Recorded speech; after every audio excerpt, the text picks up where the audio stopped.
Hello student, welcome to my YouTube channel. दोस्तों, आज के इस वीडियो में क्लास 10th हिंदी का अति लघु उत्तरी प्रश्न आपको बताएंगे, ठीक है, जो कि बोर्ड परीक्षा में आने वाला है। तो अभी से हमारे चैनल पर लाइक सब्सक्राइब करिए, तभी आपको हिंदी के सभी प्रश्न को तैयारी हम करा रहे हैं यहाँ से, ठीक है। और जितने भी स्टूडेंट 2023 बोर्ड एग्ज़ाम देने वाले हो, तो दोस्तों आपके लिए ये वीडियो बहुत ही ज़्यादा इम्पोर्टेंट बता रहे हैं, ठीक है। तो आइए प्रश्न को और पढ़ते हैं और इसका उत्तर हम बताते हैं। देखिए, पहला प्रश्न है जो शुक्ल युग की समय सीमा बताइए। यह प्रश्न आएगा, ठीक है। शुक्ल युग की समय सीमा हमें बताना है। तो शुक्ल युग की जो समय सीमा है वो आपका है, उत्तर में आप लिखिएगा 1919 से लेकर 1919 से 1938 तक है। शुक्ल युग की समय सीमा 1919 से 1938 ईस्वी तक शुक्ल युग की समय सीमा है। और अगला प्रश्न देखिए, दो शुक्लयोत्तर युग की समय सीमा बताइए। देखिए, यहाँ शुक्ल हो गया है, यहाँ शुक्लोत्तर युग की समय सीमा इसका बताना है। तो यहाँ से देखिए 1938 से, इसका उत्तर है 1938 ईस्वी से और सन 1947 ईस्वी तक, ठीक है। शुक्लयोत्तर युग की सीमा जो है वो जो है 1938 से 1947 ईस्वी तक शुक्लयोत्तर युग की समय सीमा है।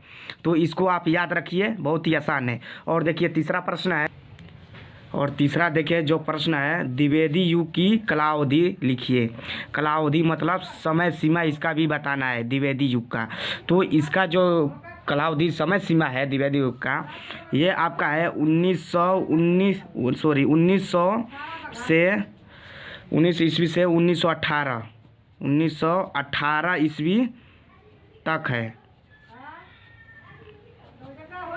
और देखिए इसका भी आप याद रखिए, 1919 से 1918 ईस्वी तक द्विवेदी युग की ये कालावधि समय सीमा है। और भारतेंदु, देखिए अगला प्रश्न है, भारतेंदु युग की समय सीमा बताइए। भारतेंदु युग की समय सीमा हमें बताना है कि भारतेंदु युग की समय सीमा कहाँ से कहाँ तक था, ठीक है। तो इसका 1850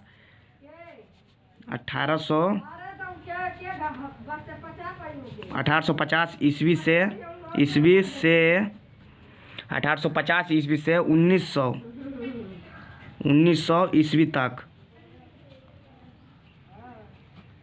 ठीक है दोस्तों। इसका जो भारतेंदु युग की समय सीमा है 1850 ईस्वी से 1900 तक है, इसका भारतेंदु युग का। तो इसको भी आप याद रखिए क्योंकि ये बोर्ड एग्जाम में आ जाएगा।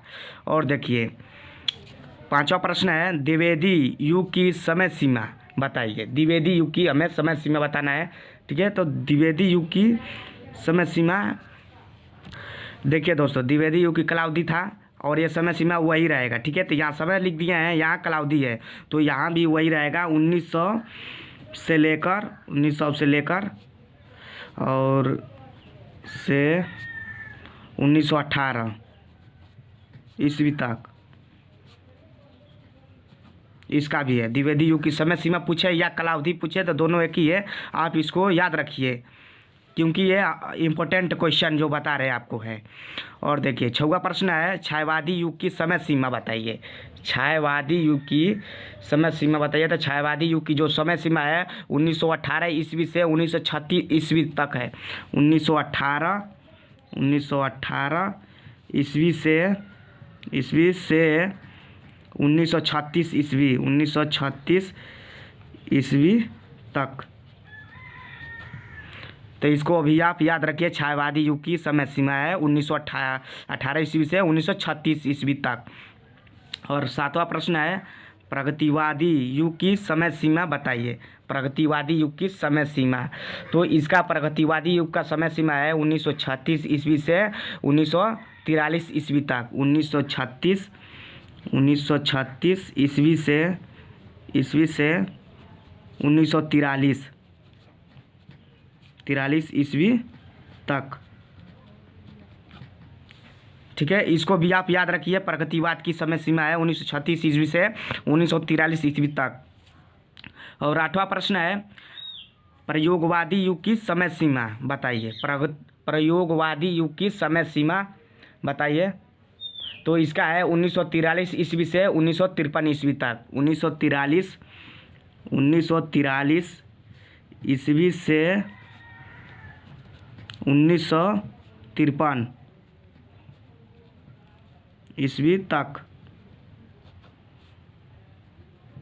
ठीक है दोस्तों, 1943 ईस्वी से 1953 ईस्वी तक ये प्रयोगवादी युग का समय सीमा बता रहे हैं। ठीक है, और देखिए 9वां जो प्रश्न है यह है, नया कविता युग का समय सीमा लिखिए। ठीक है, जो नया युग है आ गया है उसका कविता युग की समय सीमा हमें बताना है।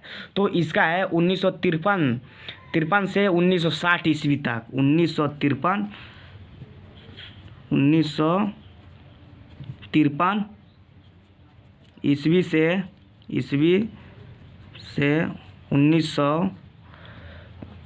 1960 ईस्वी तक। 1960 ईस्वी तक।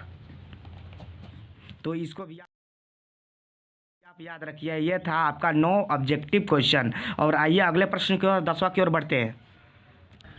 और देखिए अगला जो 10वां हमारा इम्पोर्टेंट प्रश्न है आपको बता रहे हैं। शुक्ल युग की 2 प्रमुख प्रसिद्ध पत्रिकाओं के नाम लिखिए। तो इसका उत्तर है, देखिए शुक्ल युग की 2 प्रमुख पत्रिकाएं हंस है। पहला जो है हंस तथा दूसरा है साहित्य संदेश है। तो हंस तथा साहित्य संदेश इसका शुक्ल युग की प्रमुख प्रसिद्ध पत्रिका है। तो इसको आप याद रखिए। ठीक है, और 11वां प्रश्न देखिए, यह है, धर्म युग के संपादक का नाम बताइए। धर्म युग के संपादक का नाम बताइए। तो देखिए इसका उत्तर आप में लिखिएगा, याद कर लीजिएगा इसको। डॉक्टर धर्मवीर भारती है। डॉक्टर धर्मवीर भारती जी है, धर्म युग के संपादक का नाम है इनका, डॉक्टर धर्मवीर भारती जी है। और 11वां प्रश्न देखिए, बहुत ही ज़्यादा इम्पोर्टेंट प्रश्न है। आवारा मसीहा किस विधा की रचना है? ये प्रश्न आया हुआ है बोर्ड एग्जाम में, तभी आपको तैयारी हम करा रहे हैं। आवारा मसीहा किस विधा की रचना है? तो इसका उत्तर है, आवारा मसीहा जीवनी विधा की रचना है। कौन सी विधा की? जीवनी विधा की रचना है आवारा मसीहा। तो इसको भी आप याद रखिए। ठीक है, और देखिए 13वां प्रश्न अगला है, किन्नर देश में कृति के लेखक का नाम लिखिए। किन्नर देश में कृति के लेखक का नाम लिखिए। तो इसका उत्तर है राहुल सांकृत्यायन। राहुल सांकृत्यायन जी हैं, किन्नर देश के कृति के लेखक हैं। तो इसको आप याद रखिए। और 14वां प्रश्न है, देखिए 14वां है, किन्नर देश में रचना किस विधा पर आधारित है? किन्नर देश में। तो इसका उत्तर है, किन्नर देश में रचना यातावृत्त है। यातावृत्त विधा की रचना है। यातावृत्त विधा की रचना है। अगर आप प्रश्न में आ जाए तो इसको याद रखिए, क्योंकि ये आने वाला है, तभी आपको हम तैयारी अपने माध्यम से करा रहे हैं। और देखिए 15वां जो है, क्या भूलूं क्या याद करूं किस विधा पर आधारित रचना है? रचना पूछ रहा है किस विधा पर आधारित है, क्या भूलूं क्या याद करूं। तो ये उसका उत्तर है आत्मकथा पर आधारित है। आत्मकथा पर आधारित है, बहुत ही आसान है, आप इसको याद रखिए। ठीक है, आत्मकथा पर आधारित है, क्या भूलूं क्या याद करूं। ठीक है, और अगला ऑब्जेक्टिव क्वेश्चन देखिए 16वां, किसी एक यातावृत्त लेखक का नाम लिखिए। देखिए अभी आ गया, यातावृत्त लेखक का नाम लिखना है। तो देखिए राहुल सांकृत्यायन जी है, इसको आप याद रखिए। आप प्रश्न को ऐसे भी घुमा के पूछ देगा तो इसी का उत्तर यही रहेगा, तो इसको भी आप याद रखिए। और देखिए 17वां जो है, देखिए किसी एक निबंधकार का नाम लिखिए। निबंधकार का नाम लिखना है किसी एक का। तो इसका उत्तर है आचार्य रामचंद्र शुक्ल जी हैं। आचार्य रामचंद्र शुक्ल जी हैं। तो इसको आप याद रखिए, पूछ देगा प्रश्न, तो आपको सिंपल सा याद रखिए। और प्रश्न 18वां है, किसी एक संस्मरण लेखिका का नाम लिखिए। लेखिका का नाम लिखना है।